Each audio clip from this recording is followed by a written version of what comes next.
14 जनवरी का यह जो कार्यक्रम हो रहा है, आज के बाद पूरे उत्तर प्रदेश में एक ऐसा जनसैलाब उमड़ेगा और चलेगा, एक ऐसी आंधी चलेगी, एक ऐसी सुनामी चलेगी जिसमें भारतीय जनता पार्टी के पर खचे उड़ जाएंगे, कहीं भी ठिकाना नहीं मिलेगा।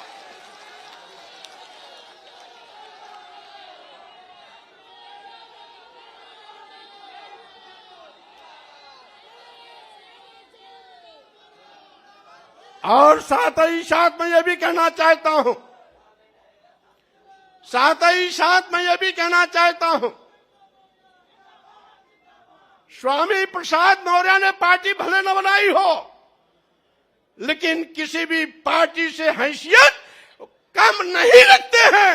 उनके पास जनधार की कमी नहीं है। आज हमने समाजवादी पार्टी के राष्ट्रीय अध्यक्ष अखिलेश यादव जी से हाथ इसलिए मिलाया कि अखिलेश यादव जी नौजवान हैं, पढ़े लिखे हैं, नई ऊर्जा है। मैं प्रदेश के लाखों लाख करोड़ लोगों का हुजूम आपके नेतृत्व के साथ खड़ा कर भारतीय जनता पार्टी को नस्ताबूद करने का काम करूंगा। और साथ ही साथ मैं ये भी चुनौती देता हूं, जिसका मैं साथ छोड़ता हूं उसका कहीं अता पता नहीं रहता है। हमारी बहन जी इसका जिंदा मिसाल है। जब तक साथ था बार बार मुख्यमंत्री बनती थी, उनको घमंड हो गया था, एको अहम द्वितीयो नास्ति। बाबा साहब के मिशन से हट गई, मानवर कांशीराम को भूल गई, मानवर कांशीराम के सामाजिक परिवर्तन आंदोलन को डुबोने का काम करने लगी। मानवर कांशीराम जी के आंख मूंदते ही मानवर कांशीराम जी का नारा बदल दिया था। जो मानवर कांशीराम जी ने नारा दिया था, जिसकी जितनी संख्या भारी उसकी उतनी भागीदारी।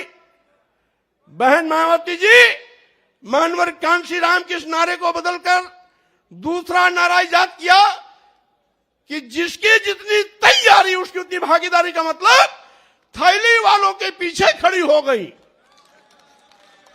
मैंने विरोध किया, नहीं मानी, साथ छोड़ दिया। आज कहीं अता पता दिखाई नहीं पड़ता उनका।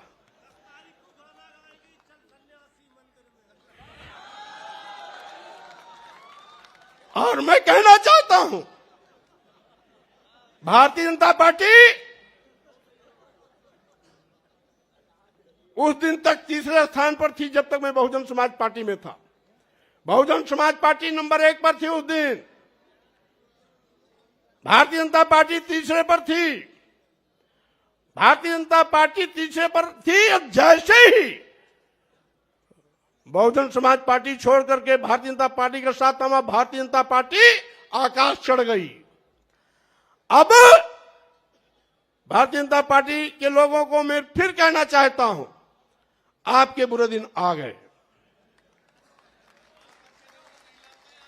और साथ ही साथ अब मैंने आपका साथ छोड़ा। मेरे बाद साथ छोड़ने वालों का एक लंबा कतार चल रहा है। आज के बाद भी ये इस्तीफा देने का सिलसिला चलता रहेगा।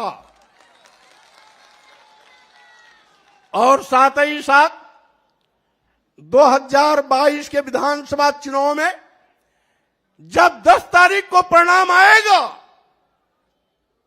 तो 2017 के पहले जो भारतीय जनता पार्टी का आंकड़ा था 42 विधायक और 45 विधायक का, मैं दावे के साथ कहना चाहता हूं, इन नौजवानों की कुवत के बिना पर आपको फिर पुराने आंकड़े दहाई पर लाके खड़ा करने का काम करूंगा। देखो, वो मुझे क्या मुख्यमंत्री बनाएगा। बीएसपी में आने के बाद उसकी किस्मत खुली है। पहले वो बहुत पार्टियों में रहा, वो कभी चुनाव नहीं जीता। आप इतिहास उठाकर देख लो उसका राजनीति। बहुत सी पार्टियों में रहा, जनता दल में रहा, लोक दल में रहा, किसी भी पार्टी में वो चुनाव नहीं जीता। जब वो बीएसपी में आया तो पहली बार उसकी किस्मत खुली और वो एमएलए बना। तो ये जो हवाई बातें हैं तो वो बेकार हैं। तो इसलिए जो मैं आपको ये बताना चाह रही हूँ कि ये जरूर जिस भी पार्टी में जाता, अभी जैसे बीजेपी वाले उसको ढो के चलते रहे 5 साल तक, उसको समझाते रहे भाई हमें सर्व समाज को लेके चलना है, तो लेकिन वो नहीं माना। तो अब आप तो देखो उसकी लैंग्वेज, आप लोगों को मालूम है उनकी लैंग्वेज किस किस्म की है। जबकि आप लोगों को जब हम अम्बेडकरवाद की बात करते हैं तो बाबा साहब डॉक्टर अम्बेडकर की जो सोच है उसको समझना चाहिए। बाबा साहब डॉक्टर अम्बेडकर किसी भी जाति और धर्म के खिलाफ नहीं थे, वो जातिवादी व्यवस्था के खिलाफ थे। इस देश में जो गैर बराबरी वाली सामाजिक व्यवस्था बनी है उसको बदलकर वो समता मूलक समाज व्यवस्था बनाना चाहते थे। और इस व्यवस्था को बनाने के लिए बाबा किनको सामने आना होगा, जो इस व्यवस्था के शिकार हैं।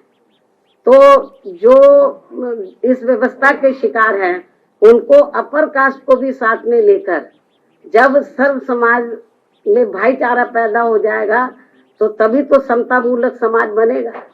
तो बाबा साहब डॉक्टर अम्बेडकर की ये इच्छा थी कि जो इस देश में गैर बराबरी वाली सामाजिक व्यवस्था बनी है उसको बदलकर समता मूलक समाज व्यवस्था बने जिसमें सब लोग बराबर हो। तो उसी आधार पर हमारी पार्टी इस मूवमेंट को लेकर, बीएसपी के मूवमेंट को लेकर चल रही है। आज शेखर रावण ने समाजवादी पार्टी में गए थे लेकिन उनकी बात नहीं बनी है। उन्होंने कहा है कि वह अब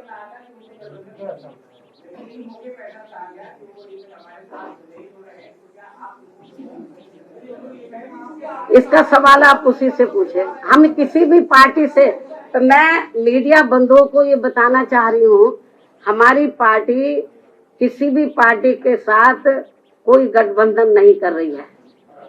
हमारी पार्टी अकेले अपने बलबूते पर पूरी दमदारी और तैयारी के साथ चुनाव लड़ रही है।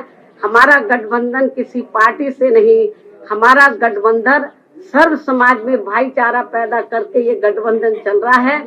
और हमें पूरा भरोसा है कि इस गठबंधन के आधार पर इस बार हमारी पार्टी को एब्सोल्यूट मेजॉरिटी जरूर मिलेगी। धन्यवाद।